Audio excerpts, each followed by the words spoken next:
Jai Hind students, very good afternoon. My name is C. Ankit Ilha and from today I am going to start your classes for CSWT. First of all, let me tell you कि आपके CSWT का syllabus कैसे होता है, हम लोग उसको कैसे पढ़ने वाले हैं. Each and everything regarding the syllabus will be discussed in next 5 to 10 minutes. क्या होता है CSWT? What is CSWT? It is, come on, क्या? एक second. Entrance test. Give me the full form. हे भगवान. हो छे, तुम लोग को फुल फॉर्म नहीं आए हैं CSWT पढ़ने, लेकिन फुल फॉर्म नहीं मालूम है. This is company secretary executive entrance test. Company secretary executive entrance test. So in a way, this is your qualifying test for appearing in second stage of CS, which is CS executives. ठीक है. अब देखो CSWT आपका कैसे conduct होता है. It is in all MCQ format. 100% MCQs होते हैं इसमें. ये एक 2 hour का टेस्ट होगा which will be having around 150 MCQs. ठीक है.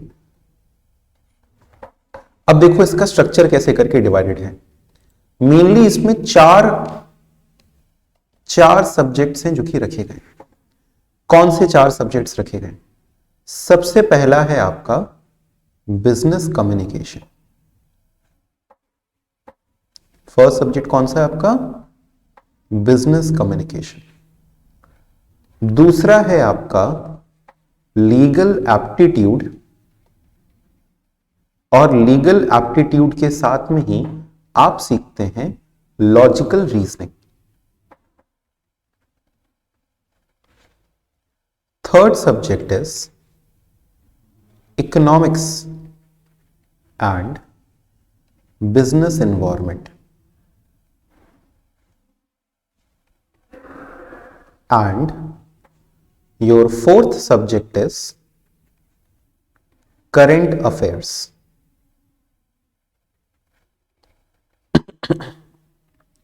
इसी के साथ में एक और पोर्शन आना था जिसका नाम था viva woke. But viva woke is not happening. मतलब कहा गया जब से CSCT लाया गया तब से कहा गया कि वाइवा होगा, लेकिन आज तक वाइवा हुआ नहीं है. घर बैठे बैठे ही एग्जाम दिया जाता है, या फिर आप अपने सेंटर पर जाकर के दे सकते हैं, किसी भी जगह पे जाकर के दे सकते हैं जहां पे प्रॉपर इंटरनेट कनेक्शन हो.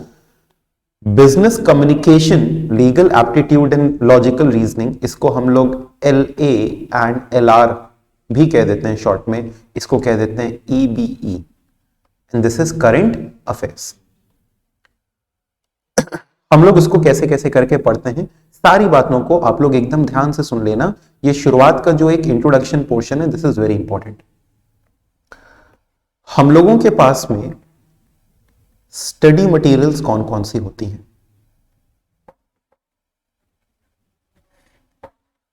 आपको सबसे पहले 4 सेट ऑफ बुक्स रेफर करने होते हैं फ्रॉम ICSI. इसे हम लोग ICSI की स्टडी मैट कहते हैं, स्टडी मटेरियल. जैसे आप समझो कि CBSE के लिए NCERT होता था, है कि नहीं? कहा जाता था कि वही सब कुछ है, उसके सिवा कुछ नहीं है. वैसे ही करके ICSI के लिए क्या है? स्टडी मटेरियल है. ये आपको ऑन ओन अपना प्रिंट निकाल करके रखना पड़ता है. ये आपको हम एज अ कोचिंग इंस्टीट्यूट नहीं प्रोवाइड कराते. हम आपको 2 बुक्स प्रोवाइड कराएंगे. कौन सी 2 बुक्स प्रोवाइड कराएंगे? एक बुक होगी LA एंड LR यानी लॉजिकल रीजनिंग, लीगल एप्टीट्यूड की, और एक बुक हम आपको प्रोवाइड कराएंगे EBE की. इसी के अंदर में MCQs भी इंक्लूडेड रहते हैं. For your practice. तो ये आपको खुद से प्रिंट निकालना होता है। ये बुक आपको हम लोग हार्ड कॉपी में प्रोवाइड कराते हैं। सर ये किताबें कहां से मिलेंगी? ये आप गूगल पे जाइए, सर्च करिए, गूगल पे जाइए, सर्च करिए। क्या सर्च कर सकते हैं? कुछ भी सर्च कर सकते हैं। ICSI CSEET बुक्स का PDF आप देख सकते हैं। रेफरेंस रीडिंग मटेरियल आपको मिल जाएगा, ठीक है। तो ये जो रेफरेंस रीडिंग मटेरियल दिखाई दे रहा है, 4 पेपर है, इन चारों पेपर का रेफरेंस रीडिंग मटेरियल आपको मिल जाएगा। आप यहां पे जाएंगे, आपको ये बुक यहां पे अवेलेबल हो जाएगी। तो इसे हम लोग क्या कहेंगे? ICSI का ये स्टडी मैट है, और बाकी हम आपको जो प्रोवाइड कराएंगे वो हमारी कोचिंग का एक रेफरेंस मटेरियल हो गया। सर इसके अलावा और कौन सी चीज से पढ़ना रहता है? इसके अलावा आपको ICSI की मैगजीन्स पढ़नी होती हैं। ये मैगजीन्स कहां पे मिलती हैं? अगेन ICSI की वेबसाइट पर। सर इसका भी प्रिंट निकालना जरूरी है क्या? नहीं, जस्ट फॉर रेफरेंस आप इसको पढ़ सकते हैं, ठीक है। ये एट एग्जाम टाइम पढ़ना होता है। फिर सर इसके अलावा और क्या करना है? टेस्ट वगैरह के लिए आप हमारी वेबसाइट पर विजिट करते हैं। यहां पर www.lilhaeducationcenter.in पर जा करके आपको ढेर सारे टेस्ट दिखाई देते हैं। आप यहां पर जाते हैं, हमारी वेबसाइट पर जाते हैं lilhaeducationcenter.in, इसको ओपन करेंगे तो आपको एक बढ़िया सी फोटो वोटो मेरी दिखाई देगी। आफ्टर सीइंग दिस आप मॉक टेस्ट वाले सेक्शन पर जा सकते हैं। You will go to where, come on, CSEET mock test section. CSEET mock test के सेक्शन पर जाएंगे तो यहां पे आप देख सकते हैं, आपको चैप्टर वाइज ढेर सारे टेस्ट दिखाई देंगे। दिख रहा है? ठीक है। तो ये अच्छा, आपको सब्जेक्ट वाइज भी टेस्ट दिखाई देंगे, आपको ICSI के दिए गए मॉक टेस्ट भी दिखाई देंगे, आपको कुछ सब्जेक्ट वाइज मिनी टेस्ट भी दिखाई देंगे। और अगर आपको पुराने ई बुलेटिन एक जगह पे चाहिए तो हमने पुराने ई बुलेटिन यहाँ पे अरेंज करके रखे हुए हैं। बाकी नए वाले ई बुलेटिन तो आपको वेबसाइट से जाके लेने पड़ेंगे, ठीक है। तो आप ये ई बुलेटिन पुराने वाले छोड़ सकते हैं, आप नए वाले ई बुलेटिन पे ही ध्यान दे सकते हैं, जो भी आपको पिछले 3-4 महीने के मिलेंगे। तो यहां तक की बातें हमने बता दी। क्या क्या बता दिया? सबसे पहले हम लोगों ने जाना कि CSEET is company secretary executive entrance test. Just a minute sir, वो मैगजीन एग्जाम टाइम में ही पढ़ना होता है? जी हाँ, इसको आप एग्जाम टाइम पे रेफर करें तो भी सफिशिएंट है। चलो, तो अभी तक हम लोगों ने क्या क्या जाना कि CSEET company secretary executive entrance test पूरा MCQ होगा, 2 घंटे का होगा, 150 MCQs होंगे, 4 सब्जेक्ट्स होंगे इसके अंदर में। स्टडी मटेरियल कौन कौन से रेफर करनी है, वेबसाइट कैसे करके रेफर करना है, अब हमारी क्लासेस का फॉर्मेट क्या होगा, इसकी टाइमिंग क्या होगी, ये सारी चीजें भी हम लोग जान लेते हैं। Okay, now got your message. Yes, हाँ, करंट अफेयर्स के लिए सवाल आया कि सर करंट अफेयर्स की बुक क्या ICSI की वेबसाइट वाली हम लोगों को रेफर करनी है? तो ICSI की वेबसाइट पर जो है वो तो एक बार हम लोग देख ही लेंगे, प्लस करंट अफेयर्स के लिए स्पेसिफिकली हमारे यहां पे वीकली सेशंस होंगे इसके, ठीक है। तो हर वीक, जैसे पहले क्या होता था, करंट अफेयर्स हम लोग इन अ मंथ या फिर एग्जाम टाइम पे कुछ हम लोग वीक और 10 डेज के सेशंस रखते थे regular, but now the current affairs part is made very simple. अभी तक आपके साथ में लाइव नहीं हो रहा था, नहीं मतलब इससे पहले नहीं हो पा रहा था, बट इस वीक से आपके हर संडे के लाइव सेशंस हुआ करेंगे, ठीक है। तो every Sunday you will be preparing for क्या? Current affairs. तो हर वीक के करंट अफेयर्स ऑटोमेटिकली आपके लिए अपडेट होते जाएंगे, ठीक है। तो करंट अफेयर्स के लिए चिंता ही नहीं करना है। तो आपको ICSI के वेबसाइट वाला भी पढ़ना है, प्लस आपको अपना करंट अफेयर्स का जो सेशन है वो भी करते रहना है, ठीक है। जो करंट अफेयर्स होगा वो वीकली होगा, और इसके जो पीडीएफ्स होंगे, ये पीडीएफ्स आपको एप्लीकेशन पे मिलेंगे, क्योंकि ये तो हमेशा अपडेटेड होता जाएगा। है ना।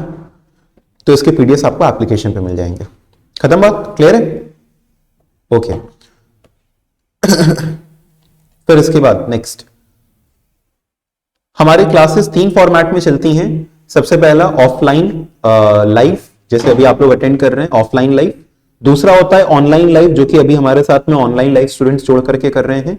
तीसरा होता है रिकॉर्डेड, आप में से कुछ स्टूडेंट्स अभी इसको रिकॉर्डेड कर रहे होंगे, तो रिकॉर्डेड इज थर्ड मोड। आप जिस मोड पे चाहें उस मोड पे कर सकते हैं। आप ऑफलाइन कर सकते हैं, ऑफलाइन लाइव, ऑनलाइन के बाद आप ऑफलाइन कर सकते हैं, ऑफलाइन के बाद आप ऑनलाइन कर सकते हैं, या फिर अगर दोनों ही चीजें छूट जाए तो फिर आप रिकॉर्डेड भी कर सकते हैं। ठीक है, आपके पास में सारे ऑप्शंस अवेलेबल रहते हैं। एप्लीकेशन पे आपकी ये वीडियोस लिस्टेड रहती हैं, जिसके अंदर में आप सारी चीजें देख सकते हैं। एप्लीकेशन अपना करेंटली एंड्रॉइड बेस्ड है, but very soon I mean within a week और 10 days it will be computer based और लैपटॉप बेस्ड ऑल्सो, मतलब what should we say, Windows based also, so you will be able to view it on your Windows also, मतलब you will be able to view on laptop also। ठीक है, तो सारी चीजें आपके लिए एकदम कंफर्टेबल हो जाएगी। एप्लीकेशन पे आप टेस्ट भी इनफैक्ट अपना ऑनलाइन अपीयर कर सकते हैं।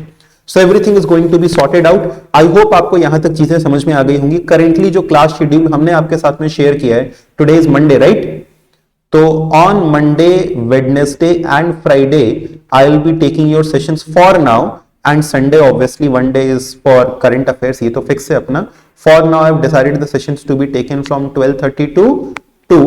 Later on it will be made regular within a 2 weeks period, मतलब ये आपका बस इस वीक और नेक्स्ट वीक ले रहेगा। After that it will become daily classes schedule, ठीक है। And the class timing will also increase, but for now this is the class schedule and Sundays को अपना फिक्स रहता है, it is 10:30 to 11:30 AM, ठीक है। So this is the class schedule as of now. ये अभी अपना चल रहा है लीगल एप्टीट्यूड, एंड ये जो चल रहा है दिस इज करंट अफेयर्स। तो ये हो गए अपने क्लास शेड्यूल्स। क्या ये सारी की सारी बातें क्लियर है? तो quickly type yes in the chat section and now I will start with my main content. आप नोट्स कॉपी एक जरूर से बनाइएगा, नोट्स के लिए कॉपी एक जरूर से मेंटेन करना जिसमें हम आपको नोट्स वगैरह लिखवा सके, ठीक है आप लोग के पास में नोट्स के लिए कोई कॉपी मल्टीपर्पज वाली है या एक सेपरेट है? सेपरेट है, प्लीज मेंटेन दैट, वो आपको एग्जाम टाइम पे बहुत हेल्प करेगा। चलो वन लास्ट थिंग, ये आपका पूरा एमसीक्यू होगा, ये हमने आपको बता दिया था। ऐसे तो आप देखेंगे तो 120 मार्क्स के एमसीक्यूज रहते हैं या 120 क्वेश्चंस रहते हैं, बट टोटल जो है आपका वो कितने मार्क्स का रहता है? 200 मार्क्स। इसके अंदर में 30 मार्क्स के कुछ और भी एमसीक्यूज को ऐड ऑन किया गया है, 30 क्वेश्चंस को और ऐड ऑन किया गया है। ये क्वेश्चंस आपके कौन से होंगे? ये आपके बिजनेस कम्युनिकेशन से ही जुड़े हुए क्वेश्चंस होंगे, मतलब जो आपके नॉर्मल सेंटेंस फ्रेमिंग से जुड़े हुए क्वेश्चंस होते हैं। बाकी इंग्लिश ग्रामेटिकल जो पोर्शन होता है थोड़ा बहुत हम कह सकते हैं, या फिर जो एक आपकी जनरल इंग्लिश होती है, कम्युनिकेशन बेस्ड स्किल्स होते हैं, उनके ऊपर में ही बेस्ड आपको कुछ ना कुछ एमसीक्यूज और मिलेंगे, ठीक है। तो हम कह सकते हैं कि बिजनेस कम्युनिकेशन का एक बहुत अच्छा खासा वेटेज होगा आपके सिलेबस के अंदर में। ओके, आज जो चैप्टर हम आपके साथ में स्टार्ट कर रहे हैं दैट इज कंपनी लॉ, और आज है हमारी कंपनी लॉ की class number 1।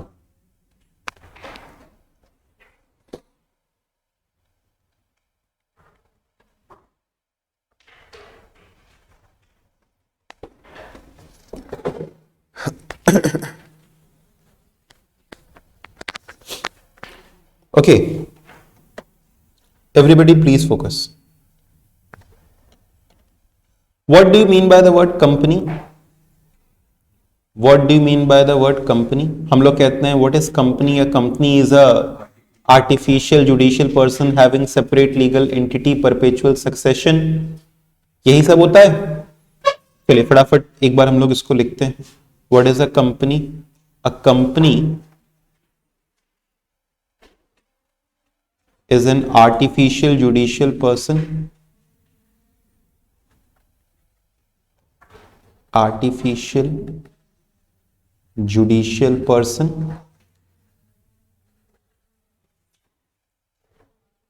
having separate legal entity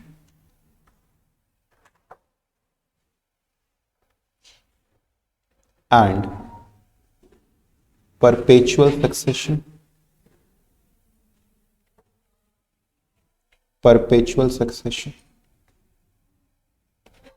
as per Companies Act,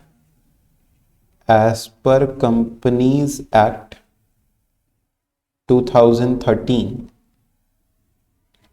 a company means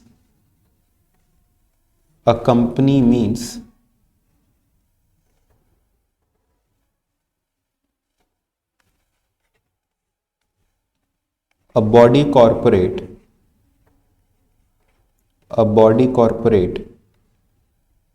incorporated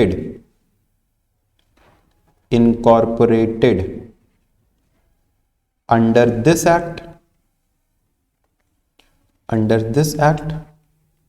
or any previous Companies Act। ये दिया हुआ है सेक्शन 2 सबसेक्शन 20 के अंदर।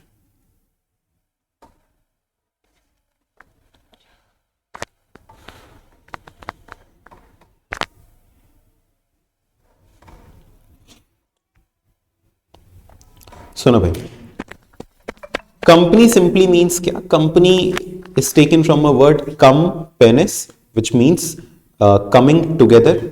जब सब लोग साथ में मिल करके, basically company as a business नहीं सोचा गया था। इसका कहा जाता है कि इस वर्ड का ओरिजिन ऐसे करके आया है कि when the people were coming together for eating bread, for having their lunch, तो दे सेड कि दे वर फॉर्मिंग अ कंपनी। फिर धीमे धीमे इसको एक फॉर्म ऑफ बिजनेस बना दिया गया। लेकिन ऐसे फॉर्म्स ऑफ बिजनेस बहुत ढेर सारे थे जहां पे ग्रुप ऑफ पीपल होते थे, जैसे पार्टनरशिप होता है, कोऑपरेटिव सोसाइटी होता है। एक कंपनी को डिस्टिंग्विश या अलग करने वाले कौन से फीचर्स हुए थे? समझना बात को, सुनना। एक कंपनी को डिस्टिंग्विश या अलग करने वाले कौन से फीचर्स हुए थे? तो कंपनी की खास बात यह कि यहां पे ग्रुप ऑफ पीपल होता है और एक सेपरेट लीगल एंटिटी होती है। इसका मतलब शेयर होल्डर और हम दो अलग अलग लोग माने जाते हैं, यानी शेयर होल्डर और कंपनी दो अलग अलग लोग माने जाते हैं, सेम पर्सन नहीं माने जाते हैं। फिर इसके बाद कहा गया कि ऐसा भी बहुत से लोगों में हो सकता है, ऐसा भी बहुत से ऑर्गेनाइजेशंस में हो सकता है। जैसे से फॉर एग्जांपल अगर हम कहते हैं कि एक कोऑपरेटिव सोसाइटी है। अब एक कोऑपरेटिव सोसाइटी के अंदर में एक सोसाइटी अलग एग्जिस्टेंस रखती है और उसके मेंबर्स अलग एग्जिस्टेंस रखते हैं, दोनों वन एंड सेम नहीं होते हैं। तो आप बात समझो, कंपनी का डिस्टिंग्विशिंग फीचर क्या बना, उसको अलग करने वाला फीचर क्या बना?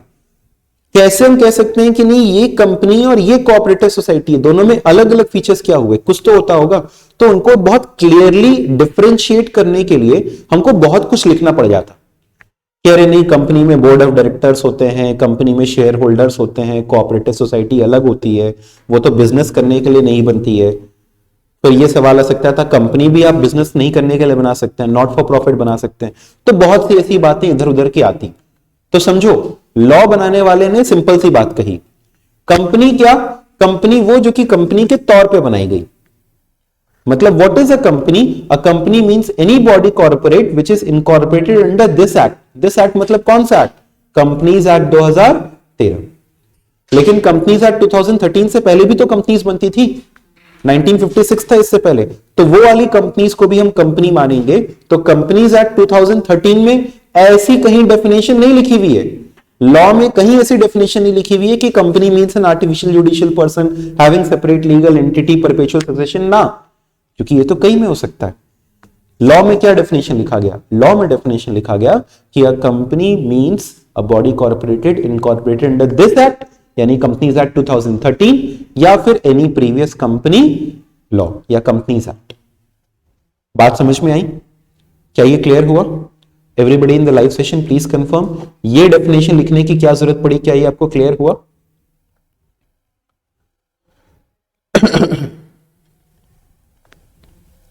अच्छा, ओके, वेरी गुड। अब आते हैं इसके, ठीक, आते हैं इसके फीचर्स पर। एक कंपनी का सबसे पहला फीचर होता है separate legal entity. Now, what do you mean by having a separate legal entity? Company एक कंप्लीटली या इंटायरली डिफरेंट पर्सन है. कंपनी एक कंप्लीटली या इंटायरली डिफरेंट पर्सन. तो उसमें क्या होता है कि से फॉर एग्जांपल हमने आपसे कहा कि आपकी एक कंपनी है, या चलो मेरी एक कंपनी है, हम उस कंपनी के शेयर होल्डर हैं, हम उस कंपनी के डायरेक्टर हैं. वो कंपनी किसकी है? मेरी है. लेकिन क्या जो मेरा असेट है, अगर हमने कहा कि हमने एक मोबाइल फोन लिया और ये मोबाइल फोन पे मेरा नाम चढ़ा हुआ है, काम इससे कंपनी का ही होता है लेकिन इसमें मेरा नाम चढ़ा हुआ है, तो क्या ये कंपनी के असेट्स माने जाएंगे? नहीं, क्योंकि ये मेरे नाम से है. और जो कंपनी के नाम से खरीदा गया, भले ही कंपनी मेरी है, लेकिन क्या वो मेरा माना जाएगा? नहीं, वो मेरा नहीं माना जाएगा. इसका मतलब जो कंपनी का है वो मेरा नहीं है और जो मेरा है वो कंपनी का नहीं है. तो अगर हम कहें कि रिलायंस इंडस्ट्रीज की एक पर्टिकुलर से फॉर एग्जांपल व्हीकल है, उनकी एक कार है, रिलायंस इंडस्ट्रीज की कार है, रिलायंस इंडस्ट्रीज के पैसे से खरीदी गई एक कार है, तो क्या वो मुकेश अंबानी की कार नहीं मानी जाएगी, रिलायंस की मानी जाएगी? बोलो. यस, वो रिलायंस की मानी जाएगी, मुकेश अंबानी की वो नहीं मानी जाएगी. सो सेपरेट लीगल एंटिटी मींस क्या? एक कंपनी अपने नाम पे प्रॉपर्टी खरीद सकती है. कंपनी अपने नाम पे प्रॉपर्टी खरीद सकती है. आप कंपनी के नाम पे स्यू कर सकते हैं या कंपनी आपको स्यू कर सकती है अपने नाम से. वंस अगेन, आप रिलायंस इंडस्ट्रीज को स्यू कर सकते हैं, रिलायंस इंडस्ट्रीज आपको स्यू कर सकती है, लेकिन सर वो कहां से केस करेगा? देखो, कंपनी के अंदर में एक कंपनी क्योंकि एक आर्टिफिशियल पर्सन है, तो इसको चलाने के लिए हमको जरूरत पड़ती है बोर्ड ऑफ डायरेक्टर्स की. तो ये जो बोर्ड ऑफ डायरेक्टर्स होते हैं, ये इसका मैनेजमेंट देखते हैं. और हमको जरूरत किसकी होती है? इनके मालिकों की. और इसके ओनर्स कौन होते हैं? शेयर होल्डर्स होते हैं. अब क्या ये बताओ, ऐसा पॉसिबल है क्या कि आप ही उसके बोर्ड ऑफ डायरेक्टर भी हो, मतलब आप ही ये भी हो और आप ही ये भी हो, आप ही शेयर होल्डर भी हो और आप ही बोर्ड ऑफ डायरेक्टर्स में भी हो? क्या ऐसा पॉसिबल है? क्या ऐसा पॉसिबल है? एवरीबडी प्लीज आंसर यस और नो. इज इट पॉसिबल कि आप ही उसके ओनर भी हो और आप ही उसका मैनेजमेंट भी देखते हो? Come on. Yes, this is possible.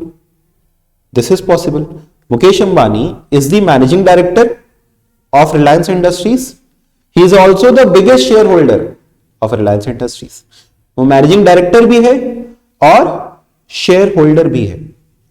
तो क्या एक कॉमन पर्सन हो सकता है? यस, एक कॉमन पर्सन हो सकता है. तो कंपनी जो भी एक्टिविटीज करती है वो किन के थ्रू करती है? बोर्ड ऑफ डायरेक्टर्स के थ्रू करती है, शेयर होल्डर्स के थ्रू नहीं. किसके थ्रू करता है? Board of directors. लेकिन उस पे नाम किसका लिखा होगा? हमेशा कंपनी. बोर्ड ऑफ डायरेक्टर्स किसके बिहाफ पे साइन करेंगे? कंपनी के बिहाफ पे, क्योंकि कंपनी खुद तो साइन कर नहीं सकती है. तो ये एक सेपरेट लीगल एंटिटी रखता है and it is an artificial judicial person. एक आर्टिफिशियल पर्सन है, नेचुरल पर्सन नहीं है.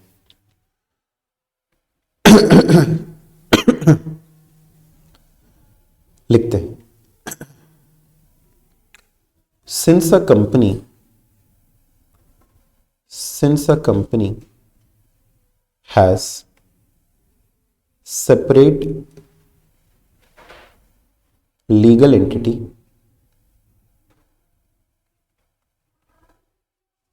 it can sue and be sued in its own name,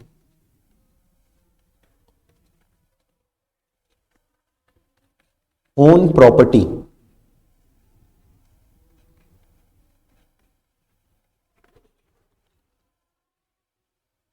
and raise loan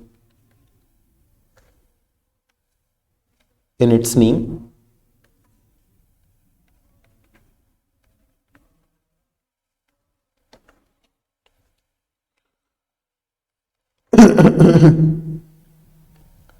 enter into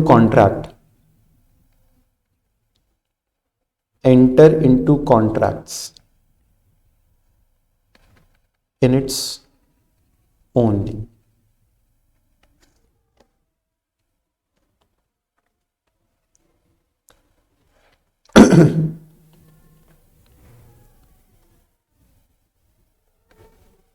This concept is called as corporate well theory. इसे क्या कहा जाता है बताइए? Corporate veil theory, established by the famous case या landmark case. Landmark case का मतलब समझते हो? बहुत important case, salmon versus salmon.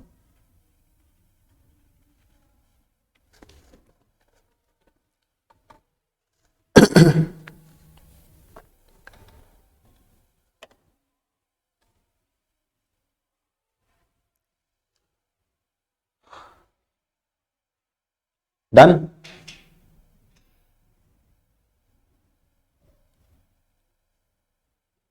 चलो, अब क्या हुआ था? ये सैलमन वर्सेस केस।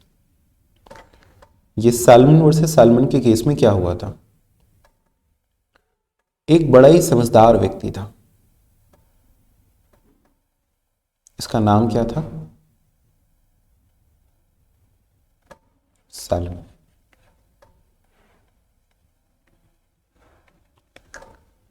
इसने क्या सोचा कि भैया हमारा तो जूतों का व्यापार है,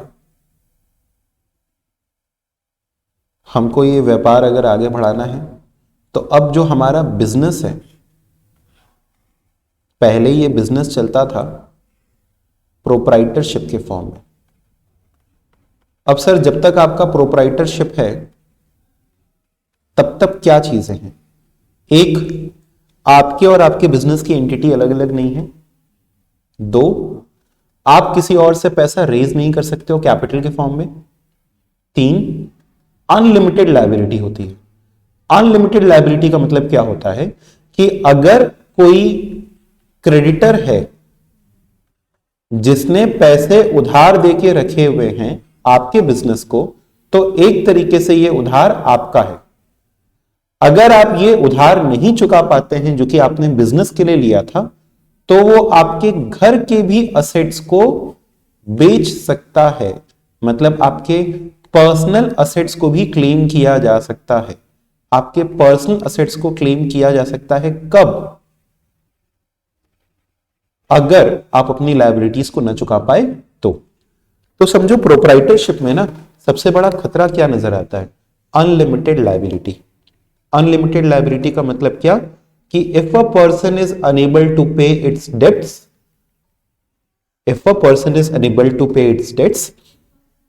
then the personal assets can be claimed। तो प्रोप्राइटरशिप में ना हमेशा ये खतरा लगा रहता है।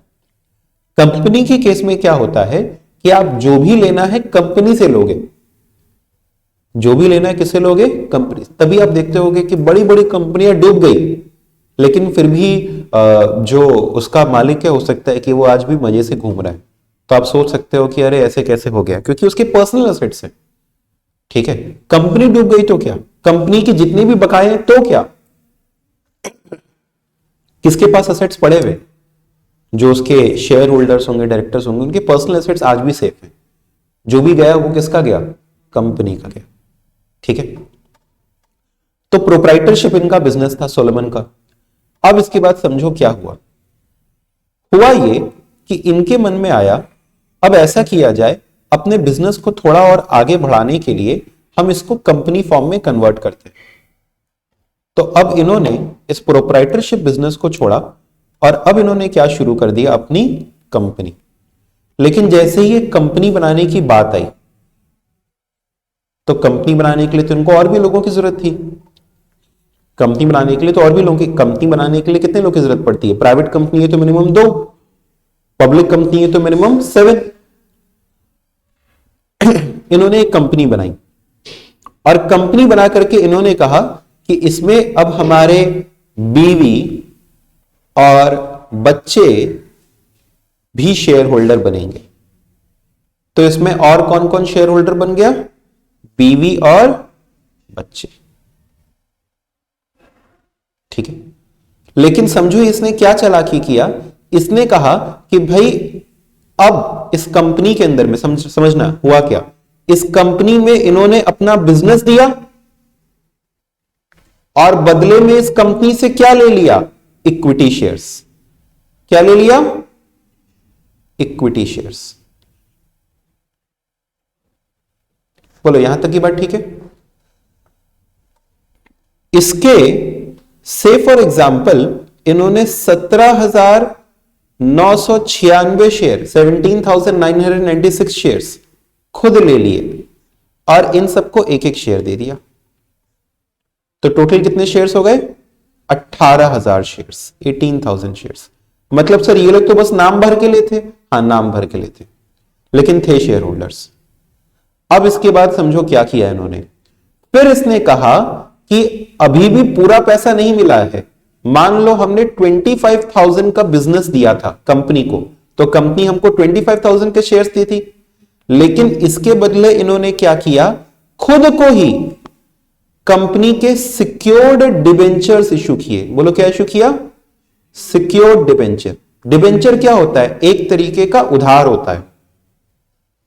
डिबेंचर क्या होता है? एक तरीके का उधार होता है। शिवांश सिंह ऑडियो रुक रहा है, किसी और को भी अगर दिक्कत हो ऑडियो में तो प्लीज टेल। तो अब समझो सिचुएशन क्या है। कंपनी के पास में असेट्स आए, कितने रुपए के असेट्स आए? 25,000 के, और कंपनी ने इसके बदले इक्विटी शेयर्स दिया, कितने का? 18,000, और कंपनी ने सिक्योर्ड डिबेंचर्स दिए, कितने रुपए के? 7,000। अच्छा, सिक्योर्ड का मतलब क्या होता है? सिक्योर्ड का मतलब इसके अगेंस्ट में गिरवी रखे गए कंपनी के एसेट्स। अब तुम ये सोचो कितनी हंसी वाली बात होगी, मेरी ही कंपनी और मेरी ही कंपनी के एसेट्स मेरे ही पास गिरवी है कि नहीं है? ठीक है, लेकिन ये स्ट्रक्चर बन गया किसका? सोलोमन की कंपनी का, सोलोमन प्राइवेट लिमिटेड का। अब समझो क्या हुआ। इसके बाद इस कंपनी ने बाहर से भी पैसा रेज किया, भाई बाहर से भी हमको पैसा रेज करना था। तो अब इस कंपनी ने अनसिक्योर्ड डिबेंचर्स को रेज किया। अनसिक्योर्ड का मतलब क्या बताओ? अनसिक्योर्ड का मतलब बताना क्या होता है? अनसिक्योर्ड का मतलब होता है जिसके लिए कुछ गिरवी नहीं रखा गया। तो कंपनी के पास में 10,000 रुपए और आ गए, तो टोटल 35,000 रुपए इस तरीके से इकट्ठा हो गए थे। अब समझो, कंपनी के बुरे दिन हो गए शुरू। कंपनी के बुरे दिन जब शुरू होते हैं तो कंपनी के एसेट्स खत्म होने लगते हैं। ठीक है, ऐसे ही खत्म होते होते कंपनी के पास से फॉर एग्जाम्पल सिर्फ और सिर्फ 5,000 रुपए बचे रह गए। लेकिन यह पैसा इतने ढेर सारे लोगों ने लगाया था। अब जब भी कंपनी से पैसा लेने की बारी आती है तो हमेशा लाइन में सबसे आगे खड़ा रहता है जो कंपनी का क्रेडिटर होगा वो। ठीक है, अब समझो एक तरफ में अनसिक्योर्ड क्रेडिटर्स हैं और दूसरी तरफ अपना कौन है? सैलमन। आपको मालूम है कंपनी का मालिक सबसे लास्ट में पैसा लेता है, मतलब कंपनी के जो इक्विटी शेयर होल्डर्स है ना उनको सबसे लास्ट में पैसा मिलता है। Now just imagine a situation, company के पास कितने रुपए बचे? 5,000, और दो लोग पहुंचे हैं पैसा लेने के लिए। Everybody please imagine along with me. दो लोग पहुंचे हैं पैसा लेने के लिए, एक है अनसिक्योर्ड वाला डिबेंचर होल्डर और एक पहुंचा सैलमन। ठीक है, अब अनसिक्योर्ड वाला क्या कह रहा है, अरे सैलमन ये तो तुम्हारी कंपनी है, तुम पीछे खड़े रहो, तुमको लास्ट में पैसा मिलेगा। और सैलमन पूछता है क्यों? तो वो अनसिक्योर्ड डिबेंचर होल्डर कहता है कि अरे ये तो तुम्हारी कंपनी है ना, तुम तो कंपनी के मालिक हो, तो तुमको तो पैसा लास्ट में मिलना चाहिए। तो वो कहता है ना ना, वो मालिक वाला सोलोमन अलग है, हमने तो कंपनी को लोन भी देके रखा हुआ है। तो अभी हमको देखो, अभी हम सिक्योर्ड डिबेंचर के तौर पे आए हैं, मतलब डिबेंचर होल्डर के तौर पे आए हैं, वो शेयर होल्डर वाला सोलोमन तो बाद में आएगा। तो कहता है देखो नाटक मत करो, ठीक है, ये सब नहीं चलेगा, तुम्हारी कंपनी है, जाओ चुपचाप पीछे खड़े हो जाओ। तो ये लोग साथ में झगड़ते झगड़ते कहां गए? कोर्ट में। कोर्ट कहता है कि पहले तो मारपीट बंद करो आपस में। अब इसके बाद समझो, वो समझाता है अनसिक्योर्ड डिबेंचर होल्डर को कि देखो सोलोमन अलग है और उसकी कंपनी अलग है। आप अगर ये कहना चाह रहे हैं कि सोलोमन और कंपनी एक ही है, तो उसको एक ही मान करके सोलोमन को लास्ट में पैसा मिलना चाहिए, ऐसा कहना बिल्कुल गलत है।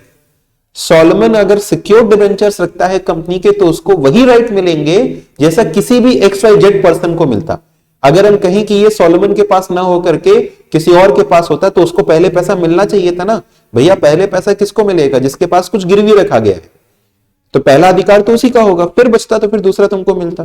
तो कहा गया सोलोमन के हक में ये डिसीजन लेते हुए कि कंपनी और उसके शेयर होल्डर्स या उसके मेंबर्स, चाहे वो डिबेंचर होल्डर्स हो या कोई भी हो, वो दो सेपरेट लीगल एंटिटीज हैं, they are not the same entity. तो कब इस डिसीजन को सोलोमन के फेवर में दिया गया और पहला उसी का जो डेट था उसको क्लियर किया गया। और यही वो फेमस केस था सोलोमन वर्सेस सोलोमन, जिसमें एस्टैब्लिश किया गया कि कंपनी और उसके मेंबर्स को एक ही नजरिए से नहीं देखना चाहिए, वो दोनों अलग अलग सेपरेट लीगल एंटिटीज होते हैं। क्या ये आपको समझ में आया? बताइए, क्या ये आपको समझ में आया कि क्या हुआ था इस केस स्टडी के अंदर में? क्लियर है ये? Everybody please confirm.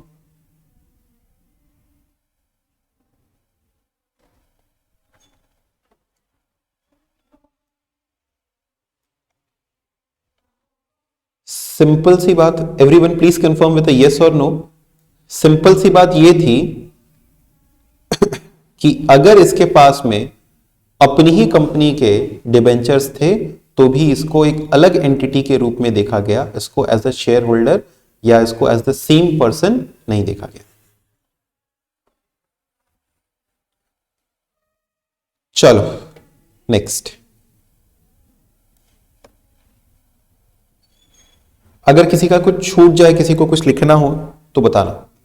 तो यहां तक आपने लिख दिया, this concept is called as corporate veil theory.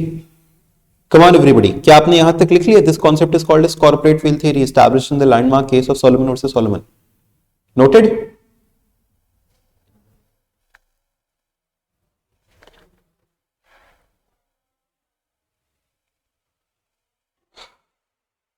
Okay, next. अगला होता है इसका पॉइंट, जो नेक्स्ट फीचर है, that is perpetual succession. Perpetual succession कैसे करके? परपेचुअल का मतलब हो गया कॉन्टिन्यूअस। तो अ मेंबर में कम और go, but the existence of company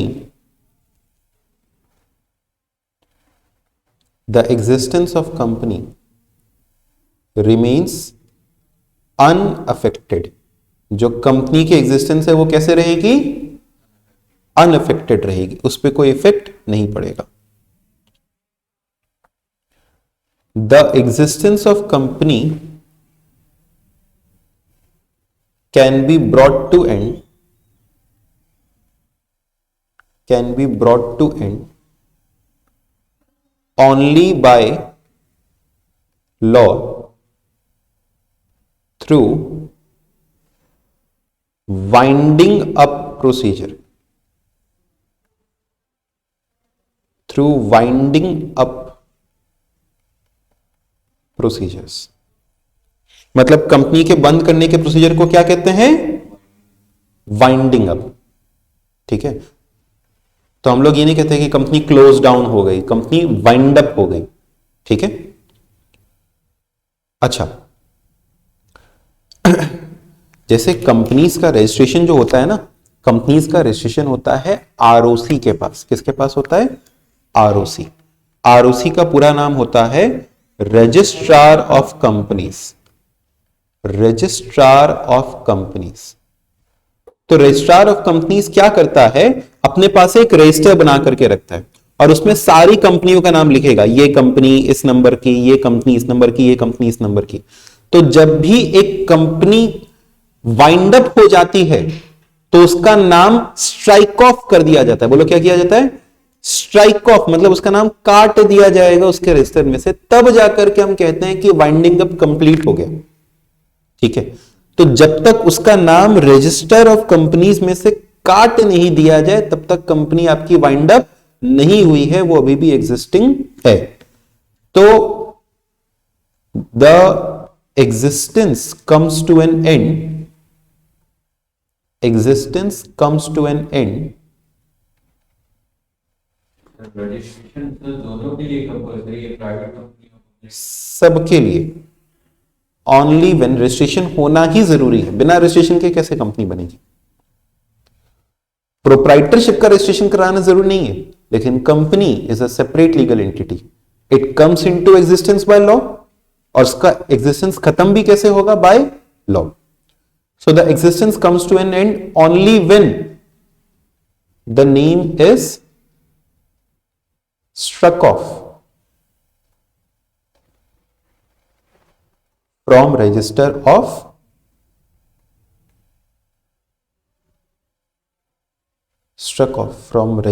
of companies।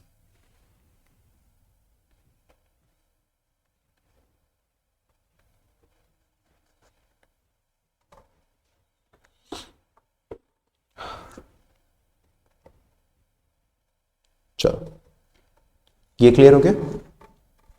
इसका मतलब क्या हो गया? Perpetual succession.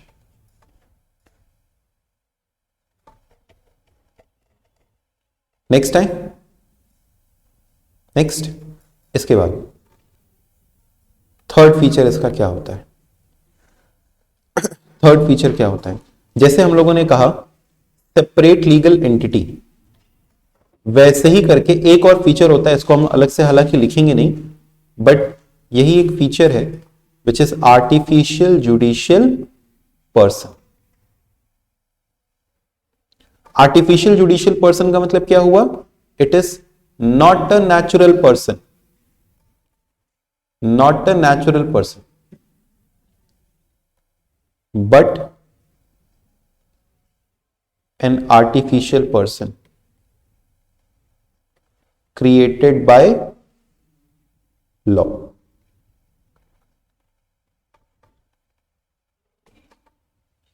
अच्छा, just like a natural person, just like a natural person, it also has some rights, it also has some rights, like own a property, enter into contracts, but it does not have some rights, it does not have some rights। कौन से rights नहीं है इसके पास में? Like it can not practice profession.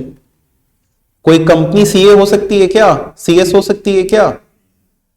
Practice a profession. कोई company profession किसी को practice नहीं कर सकती। ठीक है, उस कंपनी में काम करने वाले प्रोफेशनल्स हो सकते हैं। सीएस की कंपनी हो सकती है, सीएस की कंपनी हो सकती है, बट वो कंपनी प्रोफेशन प्रैक्टिस नहीं करेगी। ठीक है, राइट टू वोट, ये इनके पास होगा नहीं। कैन अ कंपनी मैरी, नहीं।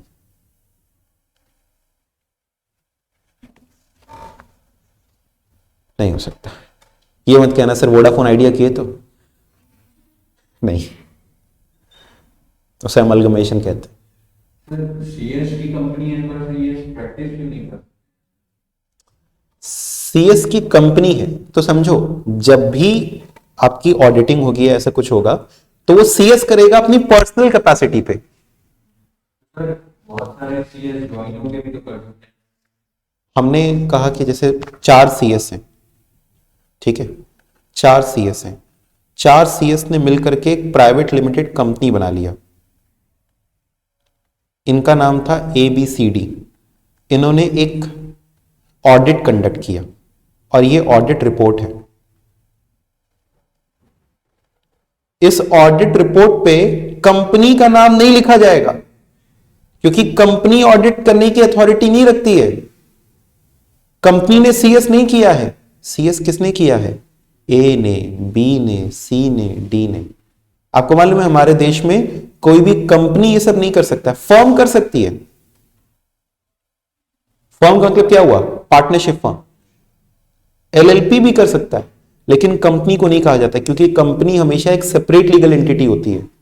और सेपरेट लीगल एंटिटी का मतलब कि बस कंपनी ही कर रही है, तो कंपनी के पास क्या अथॉरिटी है? कंपनी ने क्या किया है? कंपनी ने कुछ नहीं किया है। तो यह अथॉरिटी केवल एक CACS के पास होती है। तो इसी से आप अंदाजा लगा सकते हैं कि एक आर्टिफिशियल पर्सन है, इसके पास में एक नेचुरल पर्सन की तरह सारे राइट्स नहीं होते। अधिकतर राइट्स होते हैं लेकिन सारे राइट्स नहीं होते। क्या ये बात क्लियर है सबको? पक्का? Everybody in the live session please confirm, क्या ये क्लियर है?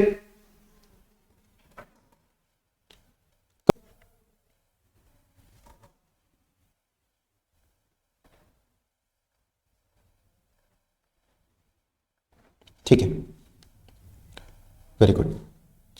तो हमने आपको कॉर्पोरेट पर्सनालिटी का मतलब सिखा दिया कि कॉर्पोरेट पर्सनालिटी का मतलब क्या होता है। हमने आपको लिमिटेड लायबिलिटी का मतलब सिखाया, मतलब सिखा दिया, लिखवाया नहीं है। फिर इसके बाद परपेचुअल सक्सेशन हमने आपको बता दिया, सेपरेट प्रॉपर्टी बता दिया, ट्रांसफरेबिलिटी ऑफ शेयर्स आपको बता देते हैं।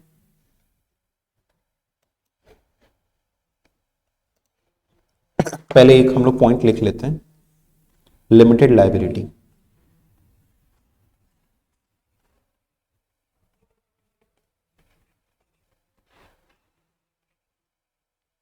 द लायबिलिटी ऑफ मेंबर्स या share holders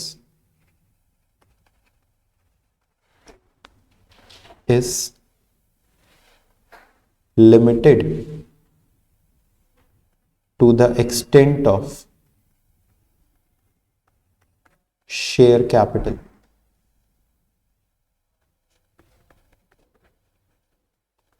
To the extent of unpaid share capital.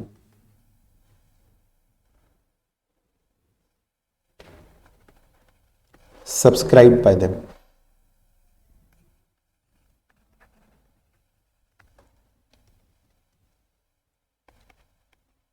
In some cases, the shareholders की जगह इसको ऐसे कर लो, the subscribers to memorandum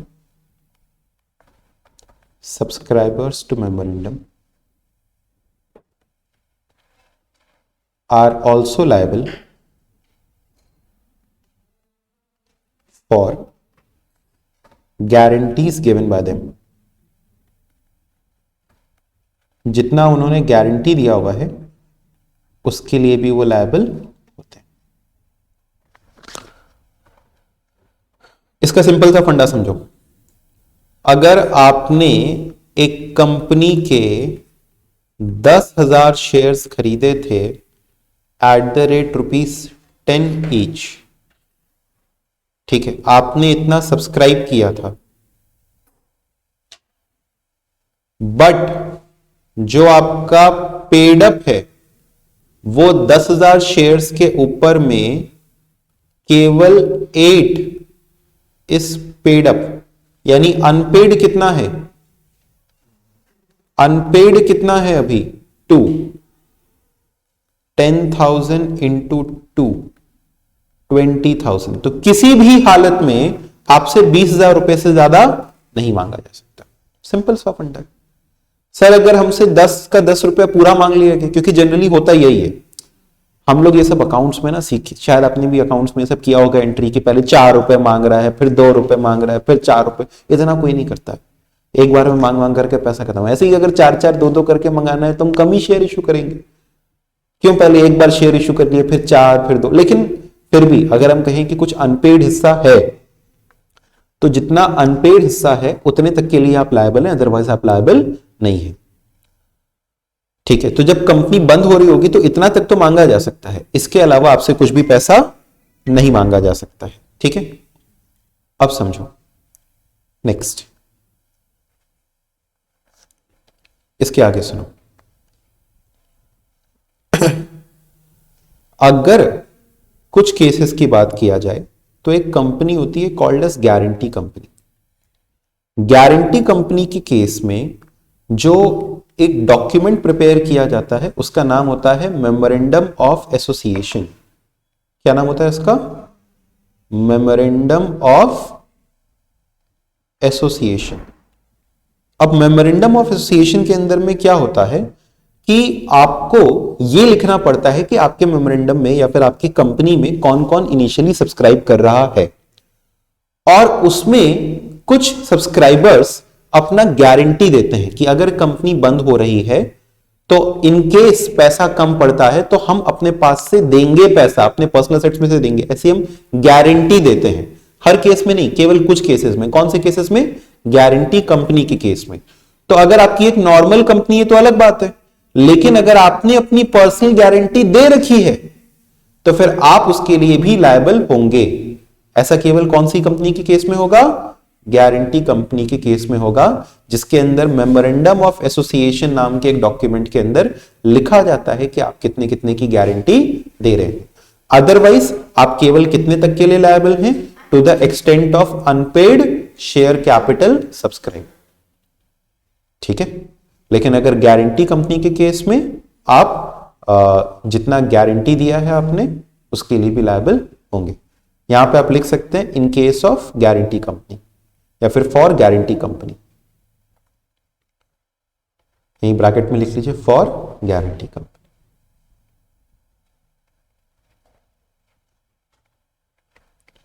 clear है ये बात?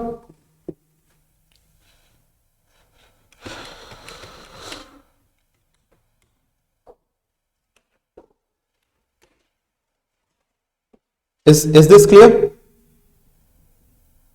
Everybody?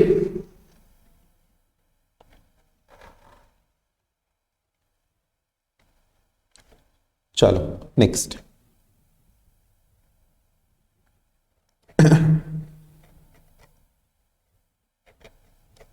अब हम लोग एक अगले टॉपिक पर आ रहे हैं। नेक्स्ट टॉपिक है अपना लिफ्टिंग या piercing of corporate veil. Lifting या piercing of corporate veil. Please give a heading, lifting और पियर्सिंग ऑफ कॉर्पोरेट वेल।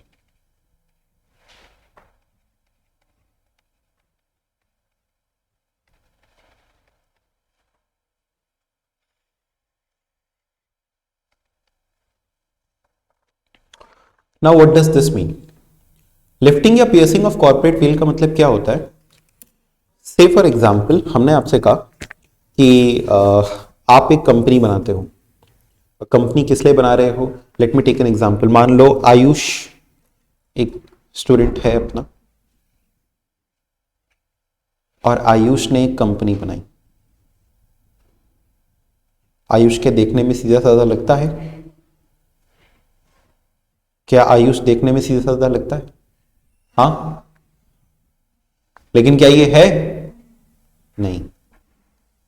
तो आयुष भाई साहब ने एक कंपनी बनाई है। एनी गेसेस ये कंपनी क्या काम करती है?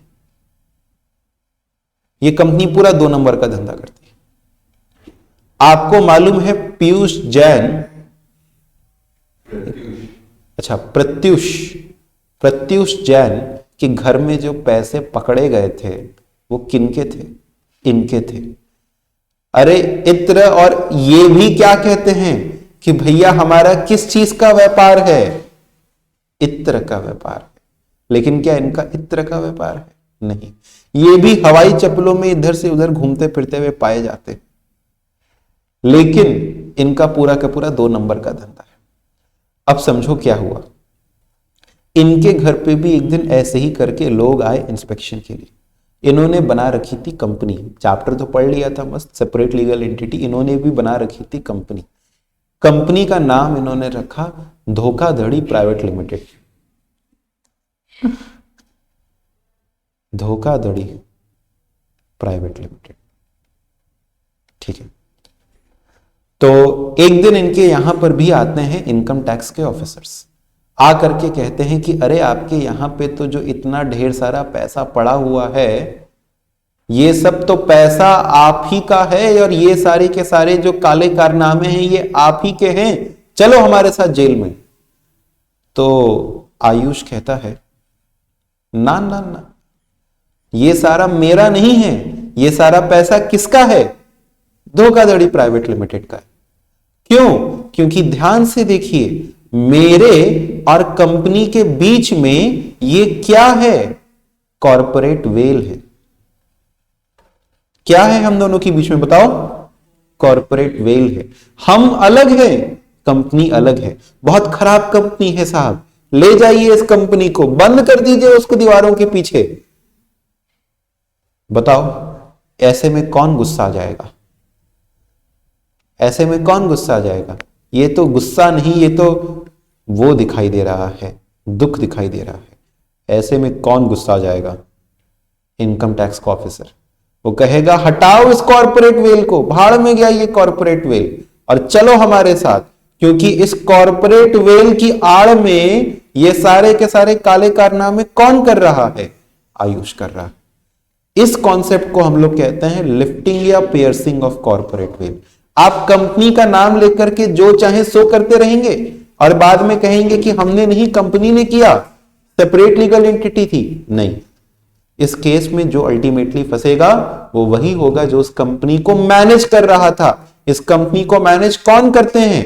उसके बोर्ड ऑफ डायरेक्टर्स। तो तुमको पता है सबसे पहले कौन फंसेगा? इसके बोर्ड ऑफ डायरेक्टर्स फंसेंगे, क्योंकि इस कंपनी के सारे कारनामों को करने की जो रिस्पॉन्सिबिलिटी थी वो बोर्ड ऑफ डायरेक्टर्स के हाथ में थी। ऑब्वियसली क्योंकि आयुष की कंपनी है, आयुष हो सकता है खुद भी इसका एक बोर्ड ऑफ डायरेक्टर का हिस्सा होगा, नहीं तो फिर पता है आयुष को अच्छा अब सुन लो दूसरी बात, और लोग क्या करते हैं मार्केट के अंदर में ये समझो। आयुष को मालूम था कि जब ये कंपनी पकड़ी जाएगी तो इस कंपनी के बोर्ड ऑफ डायरेक्टर्स को पकड़ा जाएगा। अब ये आयुष सीख चुका था, एक बार पकड़ाया था, 2 साल बाद जेल से बाहर निकला, ठीक है।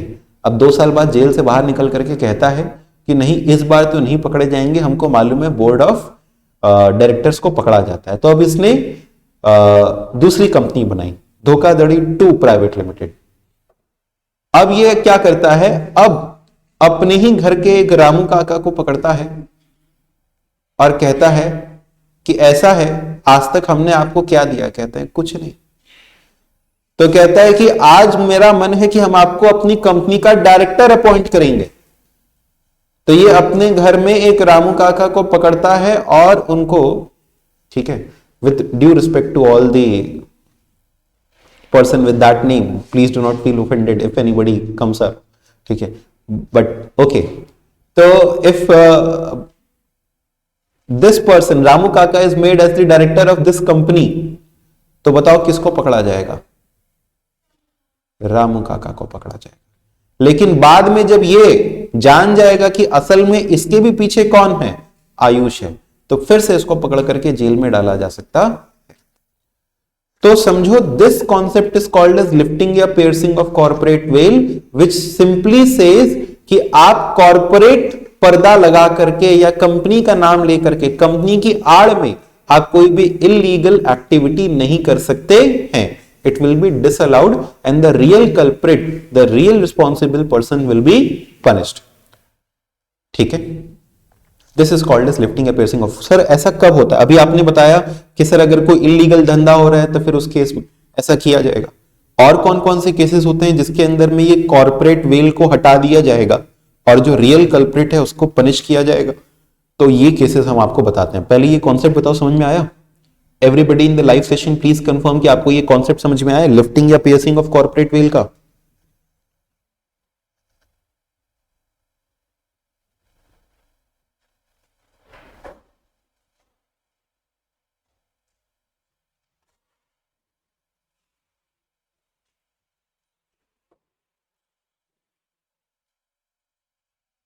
ओके, अब समझो, पहले यही लिख लेते हैं। लिफ्टिंग और piercing of corporate well means disregarding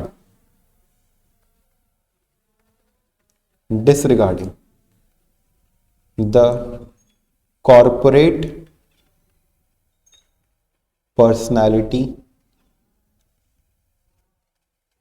of company and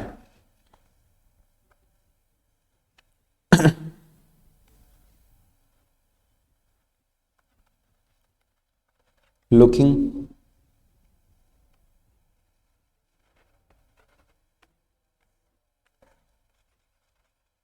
या इसको ऐसे कर लो, and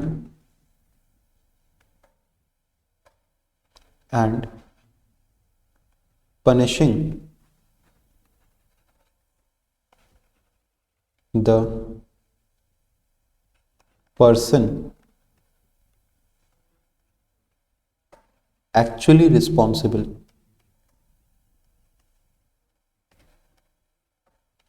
for the default,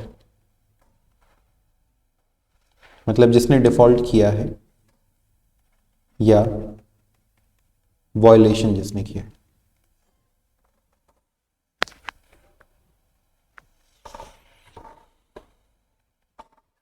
it may be done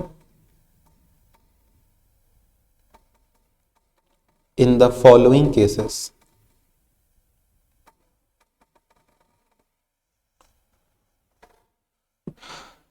it may be done in the following cases: when a company is formed for, company बनाई गई है किस चीज के लिए? पॉइंट नंबर 1,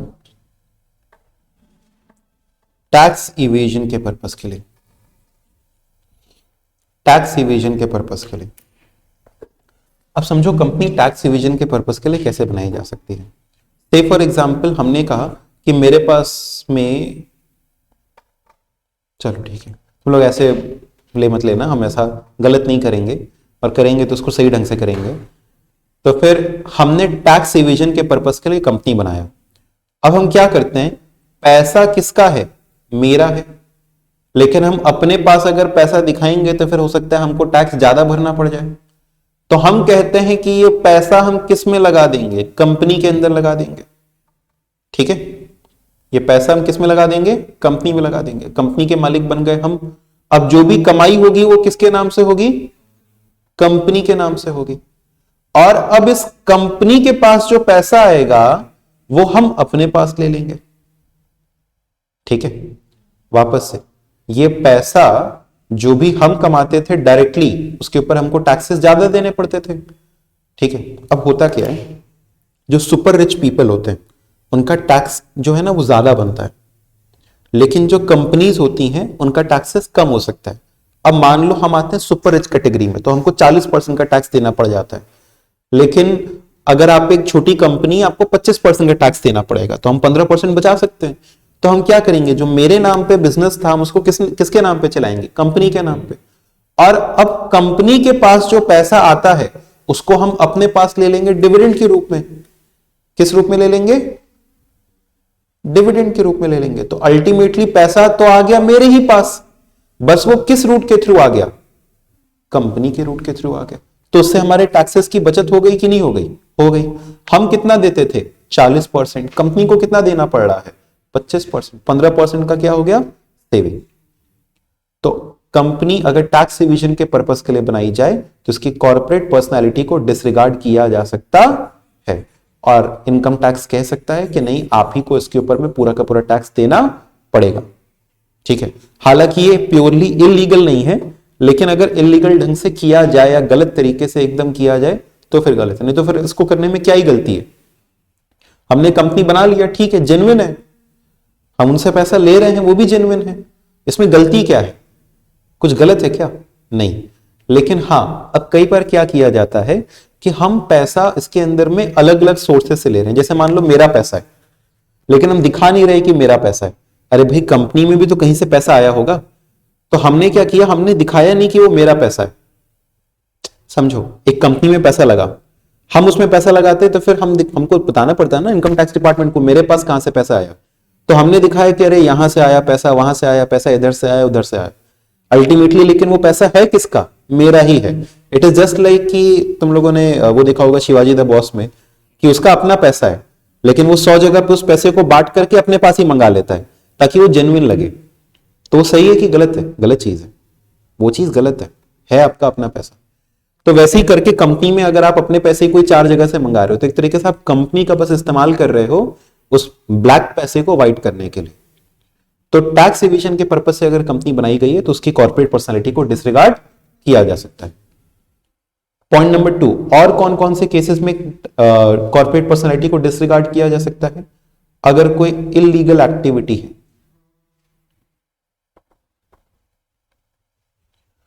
फ्रॉड वगैरह कुछ भी हो सकता है। अगर company is formed to act as agent, किस तौर पे एक्ट करने के लिए? एजेंट के तौर पे एक्ट करने के लिए कंपनी बनाई गई है। The company is formed to act as agent. अब समझो, आपका काम सिर्फ एक है। क्या काम है आपका? आपका सिर्फ एक ही काम है कि आप मेरे बिहाफ पे काम करते हो। Just give me 2 minutes. आप मेरे बिहाफ पे काम करते हो। अब से फॉर एग्जाम्पल हुआ क्या, हम लोगों को कोई एक लाइसेंस मिलना था।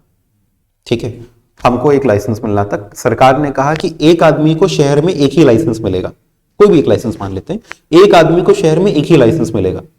अब हमने क्या किया? अपनी 4 कंपनियां बना ली और 4 कंपनी बना करके चारों कंपनियों के नाम पे लाइसेंस ले लिया। गलत है कि नहीं है? भाई है तो मेरा ही। तो फिर हमने कंपनी क्यों बनाई? Just to act as agent.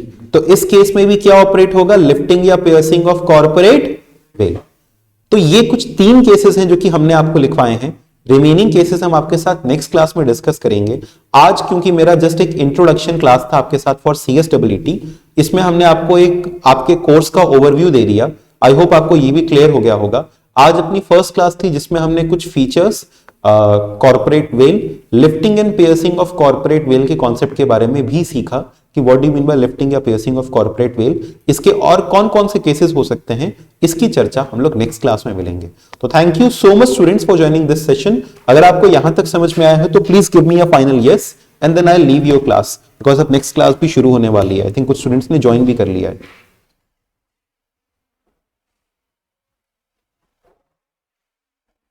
चलो,